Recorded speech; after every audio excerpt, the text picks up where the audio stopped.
No prisoners! No prisoners! Ah!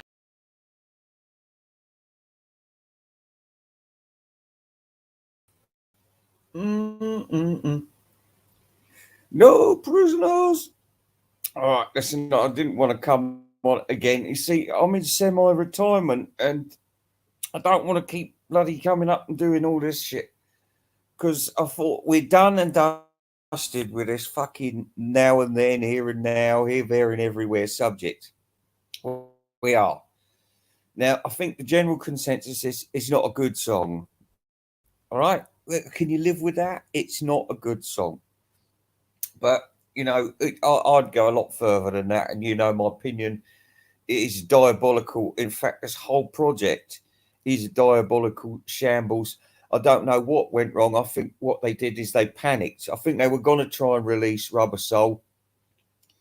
They realised there probably wasn't going to be much interest for it.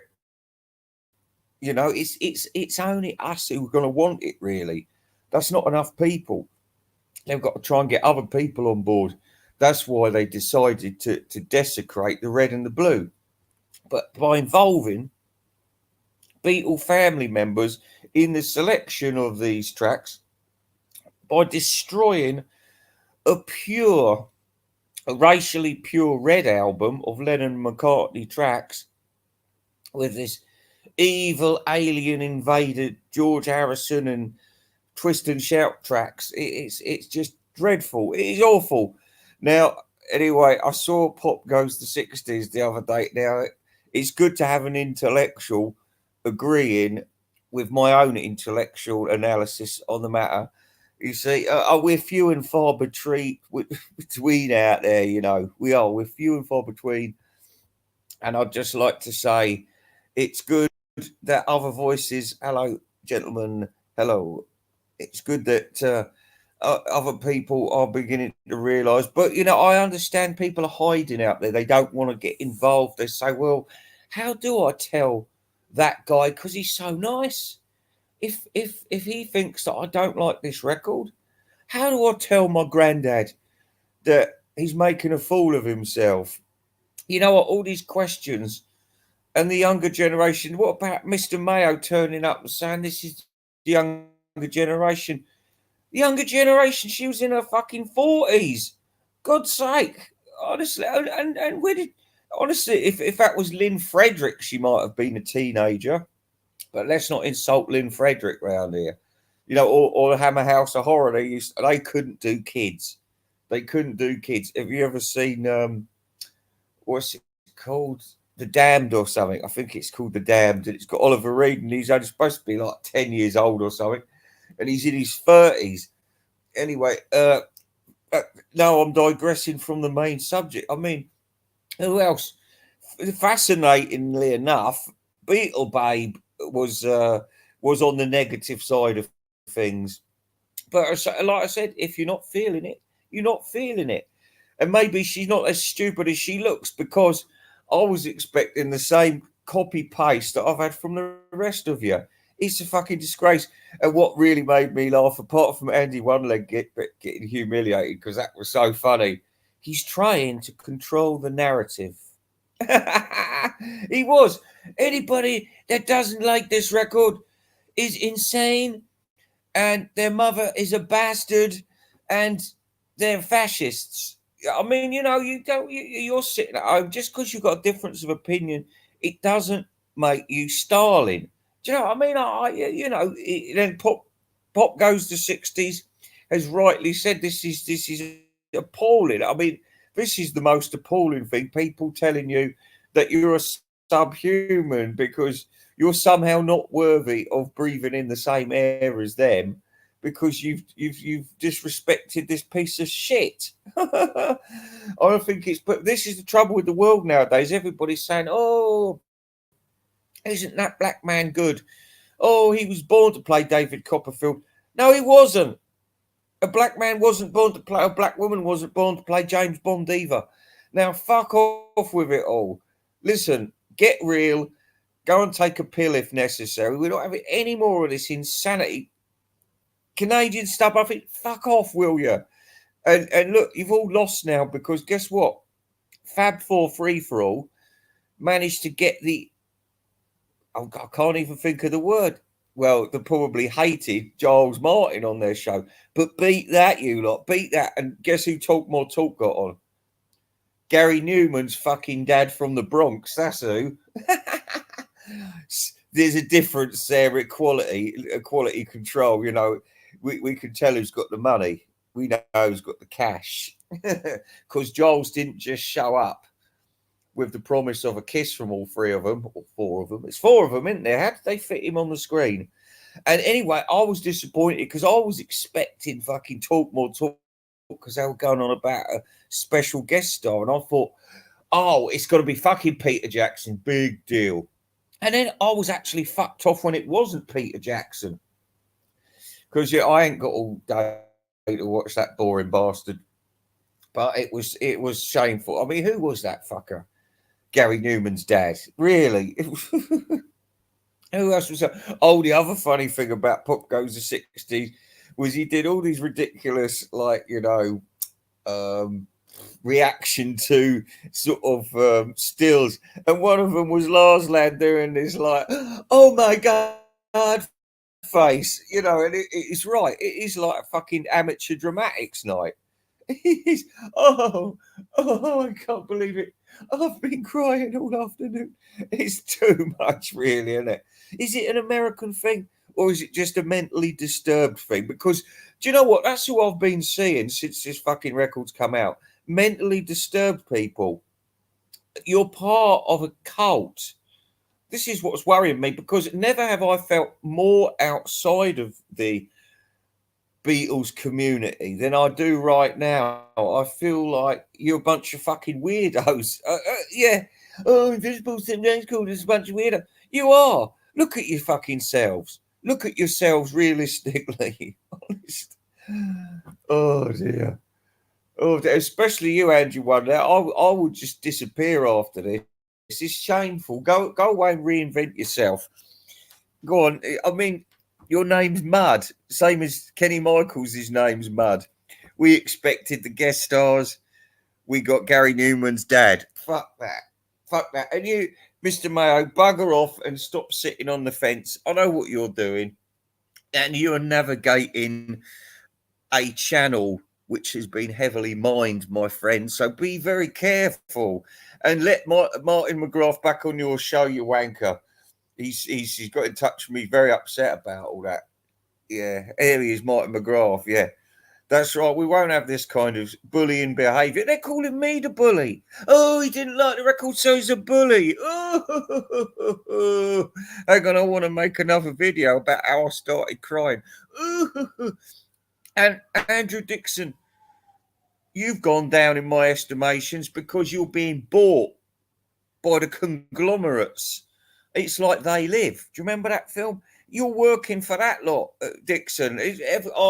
What can I say? I can't be honest about the record now because my millions of fans expect me to say the right thing. They don't. Say it's rubbish. And say I didn't like it. And say, why did they put Ringo's Shitty Love Me Do on the beginning of the Red album? They totally desecrated that fucking thing. And like I said, Lord John Heaton is completely useless in this debate because he don't like compilation albums. Useless.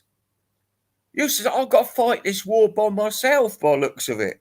My allies have proved to be like the fucking Afghani resistance. Useless.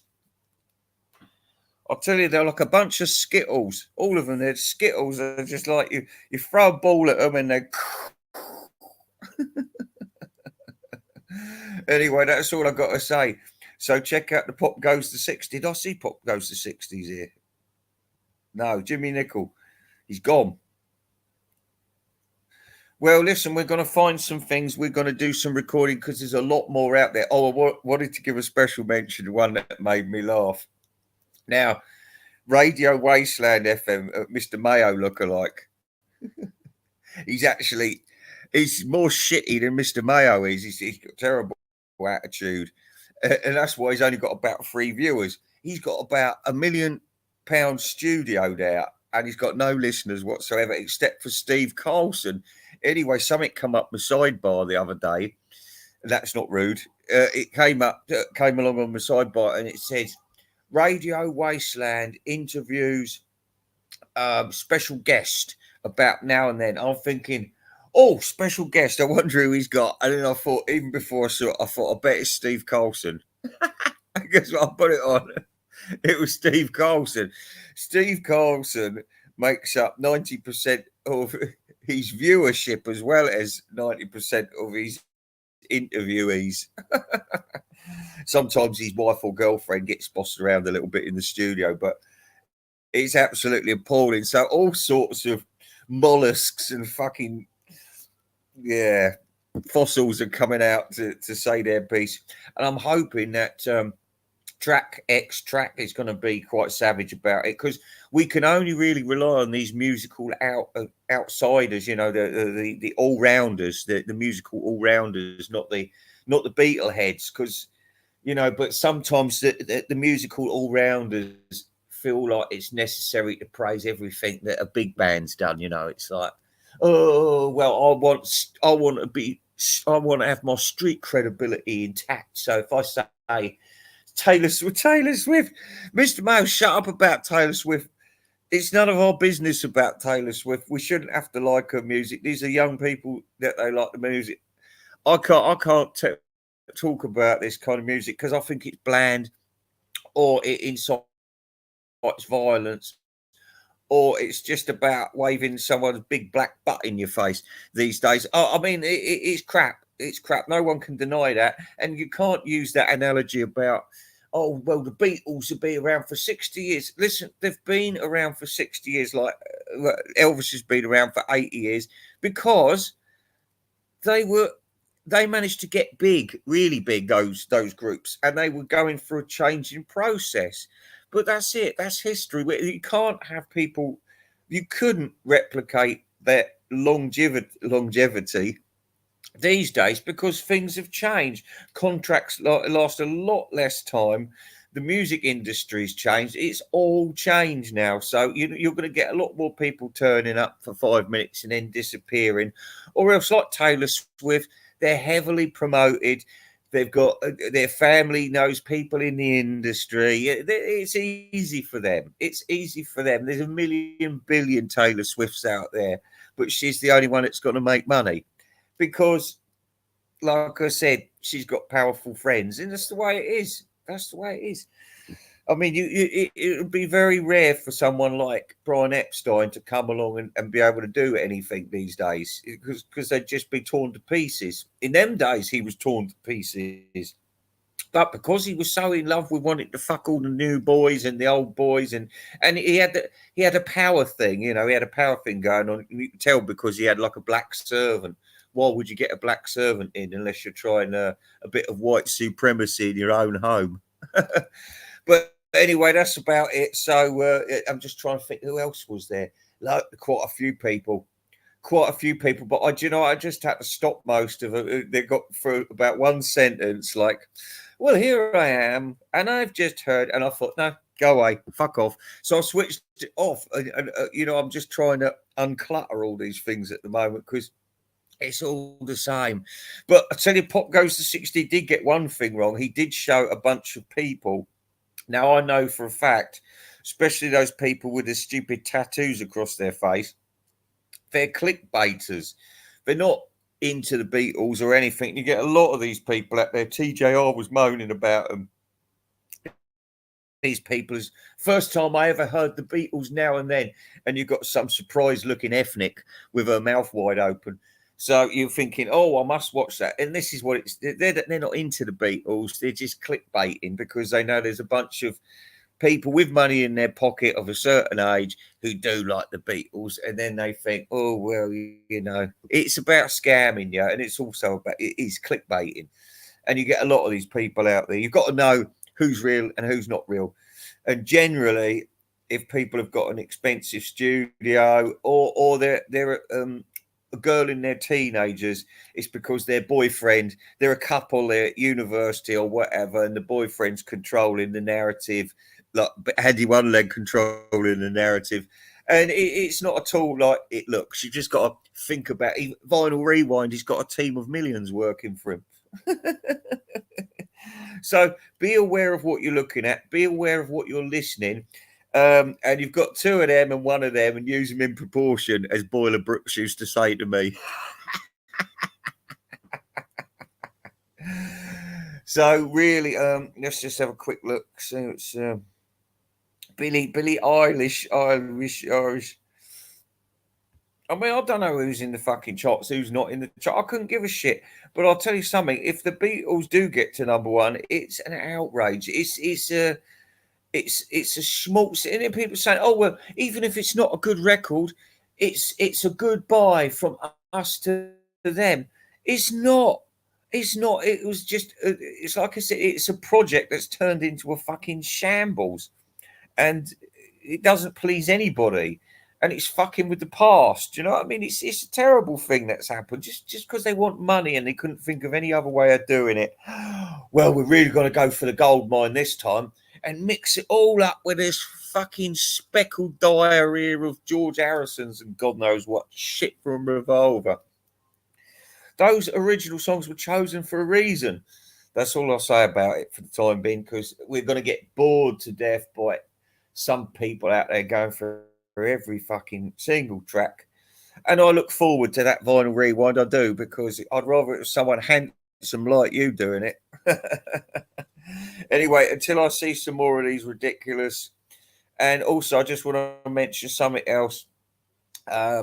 Larry Graves has been sulking because people have been trying to get in touch with him to hand over the address or contact, in fact, Michael, but he won't. He's sulking because he's like a big baby. He's like a big fucking mentally ill baby. And I can't stand your stupid beard either. You're a ridiculous looking man. Sorry to get personal, but he's a ridiculous man. He looks like a fucking ice cream cone. Anyway, goodbye for now. Oh, you've been unblocked. He says that, but he doesn't know what he's doing. He obviously doesn't know what he's doing if you listen to what he's saying for 5 minutes. That's it. Yeah, Lars Land. Oh my God! Come on, end the stream. I can't end the bloody stream. Come on. See, it's the problem with these buttons. There we are. That's it. Yes, please. Yes, please. That's it. I think.